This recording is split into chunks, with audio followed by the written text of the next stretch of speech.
Yo quería decirles que también para la Argentina lo que ocurre en Estados Unidos es de interés.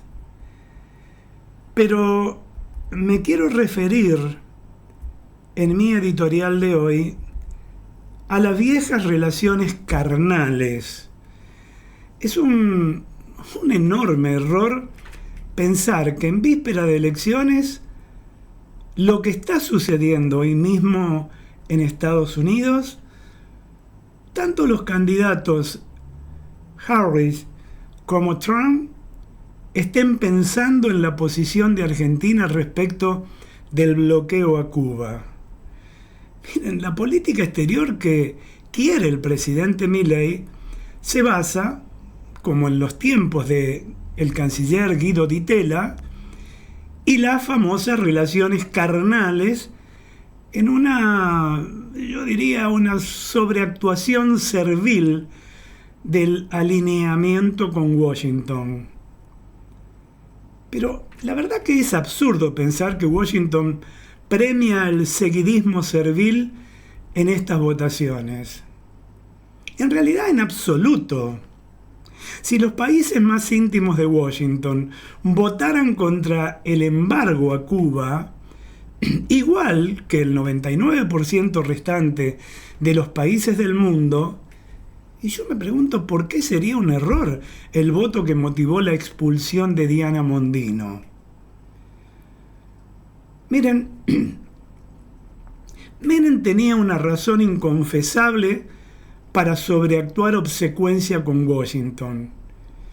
En cambio, el seguidismo servil que practica Milei se basa en una idea errónea, desde mi punto de vista, de la política exterior norteamericana. El voto argentino en la ONU, en las Naciones Unidas, que motivó el despido de Diana Mondino, tan brutal como Trump gritando "You are fired", estás despedido, en su reality show, y no fue un voto objetivamente erróneo porque no tiene ningún efecto negativo para el país. Al contrario, fue la única política de Estado en las últimas décadas y no perjudicó en nada la relación con Washington. Estados Unidos no respeta más a un país porque vote a favor del embargo, ni lo desprecia tampoco porque se sume al resto del mundo y vote contra ese fallido instrumento para debilitar, entre comillas, la dictadura cubana, algo que no ha pasado. No está claro si ese voto fue una decisión o un descuido de la entonces canciller. Tampoco está claro si se trató de un complot urdido en la Casa Rosada para derribar a Mondino, quien llevaba tiempo en la mira de Karina Milei. Varias veces lo he dicho en este programa y en estos últimos días. Lo que sí está claro, amigos, es que la política exterior que quiere el presidente se basa, como en los tiempos de Guido Di Tella, y las relaciones carnales, en una sobreactuación servil del alineamiento con Washington. En los 90, la política de obsecuencia que articuló Menem pudo ser consecuencia de la sospecha que tenía la DEA sobre presuntos planes del gobierno menemista para lavar dinero del narcotráfico, haciendo que Argentina tome el lugar que había tenido Panamá durante la narcodictadura del general Noriega.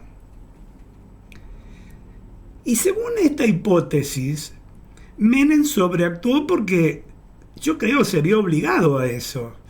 Tras un turbio discurso de campaña que, sumado al enigmático origen del dinero para el salariazo y la revolución productiva, ¿se acuerdan? Los más grandes sí, seguramente se acuerdan. Eso que prometía el patilludo hizo sonar alarmas en la DEA. Y aunque era vergonzosa Menem tenía una razón para sobreactuar servilismo. En cambio, el servilismo sobreactuado de Milei se para sobre una razón negligente y desconectada de los intereses del país.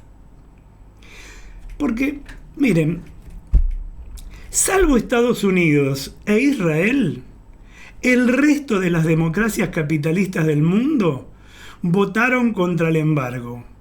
No para favorecer a la dictadura cubana, por cierto, sino por defender el libre comercio más allá de los regímenes políticos.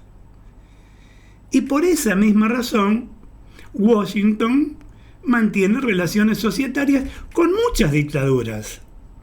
Por lo tanto, es lógico pensar que el error no está en el voto que le costó el cargo a Diana Mondino, sino en la sobreactuada obsecuencia a la que apuesta inútilmente Milei.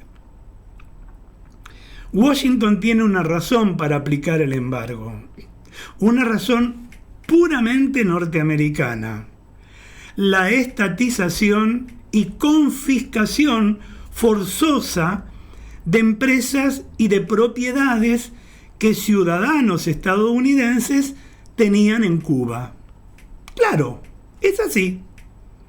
Eisenhower empezó a aplicar las sanciones que John Fitzgerald Kennedy terminó de convertir en el embargo que aún rige, y con endurecimientos como la ley Helms-Burton y alivios como el que aplicó Obama, por ejemplo, buscando otra forma de estimular el cambio de régimen en la isla.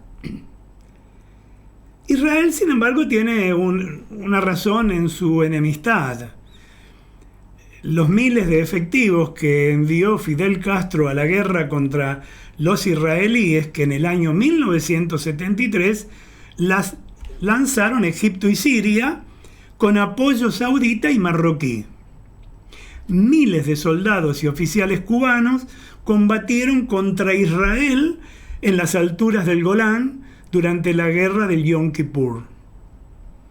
Además, en la isla antillana entraron cientos de fedayines de Al-Fatah, el FPLP y otras milicias o de la OLP que luchaban contra Israel antes de la negociación en Oslo. En términos objetivos, amigos, el voto argentino contra la continuidad del embargo no es un error. El país votó igual que Gran Bretaña, por ejemplo, y todos los demás miembros de la OTAN, con la excepción norteamericana, obviamente. La Italia de su admirada Giorgia Meloni votó también contra el embargo. También votaron así dos aliados estratégicos de Estados Unidos en el hemisferio sur, Australia y Nueva Zelanda, además de sus más fieles allegados en el este asiático, Japón y Corea del Sur, países que necesitan la protección norteamericana frente a las amenazas de China y del lunático del régimen norcoreano.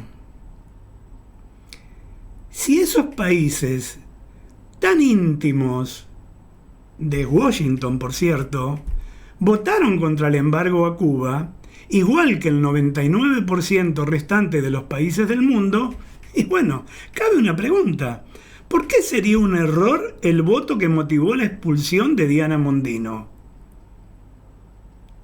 Casi nadie considera al embargo un buen instrumento para combatir dictaduras, y solo se logra el sufrimiento del pueblo, no de las ideologías. Y esto, humanamente o humanitariamente, debiera ser contemplado.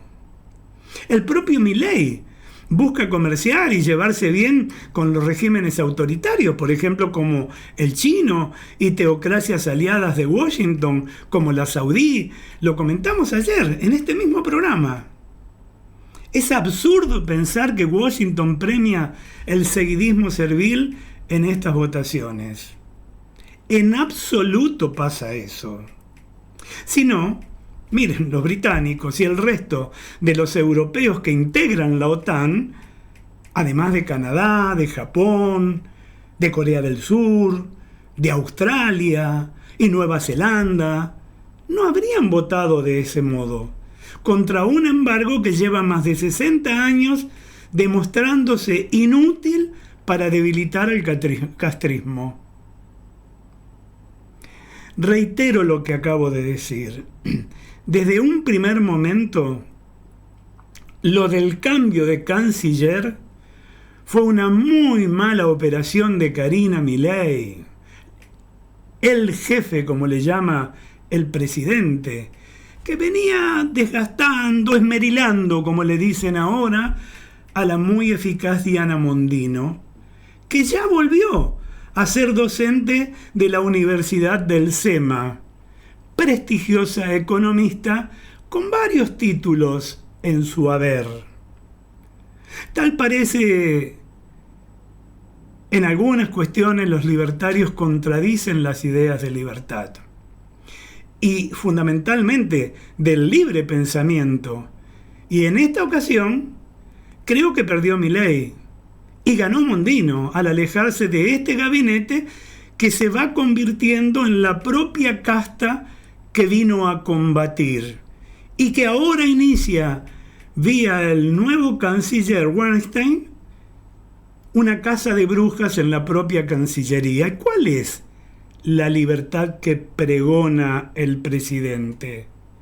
¿Saben qué? Estamos en el regreso a las viejas relaciones carnales, improductivas, y así los hechos lo demuestran.